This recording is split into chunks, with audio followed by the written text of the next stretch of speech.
एक घने जंगल के बीच बसे छोटे से गांव में एक लड़की जिसका नाम राधा था अपनी दादी के साथ रहती थी। राधा खूबसूरत, सरल और हिम्मती थी, लेकिन एक बात उसे हमेशा डरा देती थी। गांव के बाहर स्थित खंडहर मंदिर। उस मंदिर को लेकर कई कहानियां थीं। लोग कहते थे कि वहां एक तांत्रिक का साया है जो हर अमावस्या की रात अपनी तंत्र क्रियाओं से आत्माओं को बुलाता है। एक दिन राधा की सहेली ने उसे चुनौती दी, अगर तुम इतनी ही बहादुर हो तो उस मंदिर में जाकर दिखाओ। राधा ने यह चुनौती स्वीकार कर ली। वह सोचती थी कि ये सब केवल कहानियां हैं।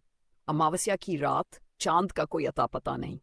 राधा ने अपनी लालटेन उठाई और मंदिर की ओर चल पड़ी। जैसे जैसे वह मंदिर के करीब पहुंची, हवा ठंडी और भारी लगने लगी। अचानक खट खट खट की आवाज सुनाई दी। राधा ने पलटकर देखा, लेकिन वहां कुछ नहीं था। मंदिर के दरवाजे पर पहुंचते ही उसकी सांसें थम गई। वहां एक बूढ़ा तांत्रिक बैठा था। उसकी आंखें बंद और मुंह से रहस्यमय मंत्र फूट रहे थे। चारों ओर जलती हुई काले धुएं की बत्तियां और खोपड़ियां रखी थीं। राधा ने डरते डरते पूछा, आप कौन हैं? तांत्रिक ने धीरे धीरे अपनी आंखें खोलीं और एक गहरी गूंजती हुई आवाज में कहा, तुम यहाँ क्यों आई हो बच्ची? क्या तुम्हें अपनी जान की परवाह नहीं? राधा की हिम्मत जवाब देने लगी। उसने कांपते हुए कहा, मैं बस यह जानना चाहती थी कि यहाँ क्या सचमुच डरावनी बातें होती हैं। तांत्रिक हंस पड़ा। उसकी हंसी से मंदिर की दीवारें गूंज उठीं। उसने कहा, तुमने मेरी तंत्र क्रियाओं में बाधा डाली है, अब तुम्हें इसका परिणाम भुगतना होगा। ये सुनकर राधा डर के मारे पीछे हटने लगी।